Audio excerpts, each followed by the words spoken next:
UTBK 2022, kembali lagi bersama saya, Ibu Arli Simatupang. Di video kali ini kita akan membahas pembelajaran tentang pergerakan nasional.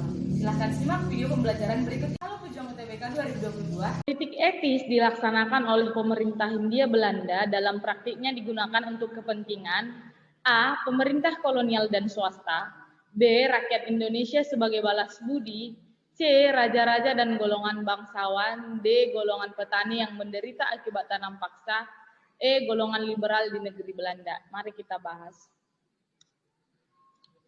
Apa itu politik etis? Jadi sebelum kita membahas soal tersebut, kita harus tahu apa itu politik etis. Jadi politik etis ini adalah politik balas budi yang dilakukan oleh bangsa Belanda karena berhasil membuat negeri mereka sendiri kaya akibat tanam paksa yang dilakukan di Indonesia. Nah, ada 3 program politik etis. Yang pertama ada edukasi, irigasi, dan imigrasi.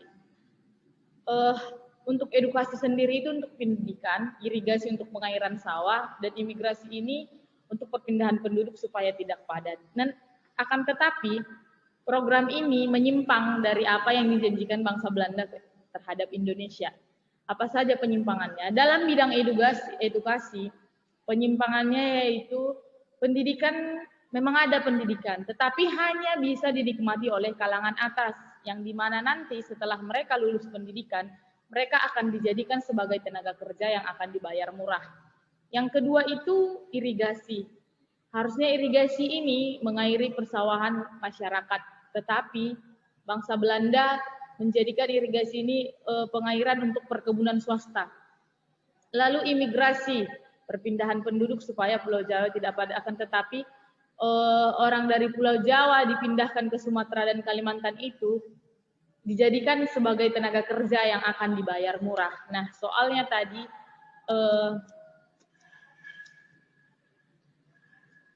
untuk siapa politik etis ini digunakan, untuk kepentingan apa? Jadi jawabannya itu adalah pemerintah kolonial dan swasta, yang dimana sebenarnya harusnya ini untuk Indonesia tetapi dilakukan penyimpangan oleh bangsa Belanda.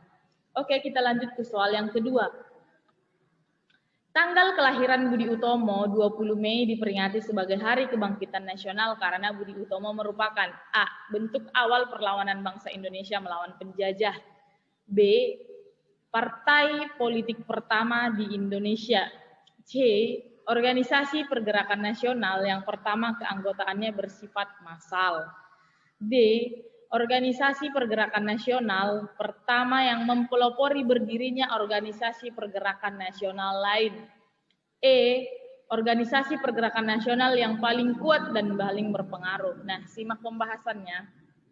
Jadi Budi Utomo ini merupakan organisasi pertama yang berdiri pada saat di adanya pergerakan nasional. Apa itu pergerakan nasional?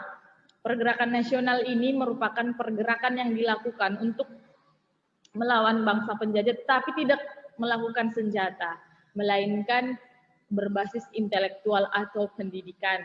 Jadi salah satu organisasi yang berdiri pada masa pergerakan nasional dan yang pertama kali berdiri itu adalah Budi Utomo, organisasi modern atau pelopor.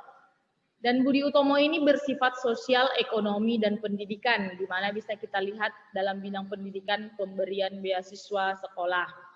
Nah, Budi Utomo ini sendiri juga bersifat kooperatif, yang artinya kooperatif itu adalah bekerja sama dengan pemerintahan Belanda, mau bekerja sama dengan pemerintahan Belanda. Nah, tadi di soal ditanya, Budi Utomo merupakan tanggal kelahiran Budi Utomo 20 Mei diperingati sebagai Hari Kebangkitan Nasional karena Budi Utomo merupakan, jadi seperti yang saya sudah katakan tadi, bahwa Budi Utomo ini adalah organisasi pertama yang didirikan sejak adanya pergerakan nasional. Nah, karena didirikan organisasi Budi Utomo ini, jadi organisasi Budi Utomo ini menjadi penggerak atau organisasi pergerakan nasional pertama yang mempelopori berdirinya organisasi pergerakan nasional lain. Jadi karena berdiri Budi Utomo sehingga organisasi-organisasi yang lain mengikut untuk berdiri. Jadi jawabannya itu adalah D. Organisasi pergerakan nasional pertama yang mempelopori berdirinya organisasi pergerakan nasional lain.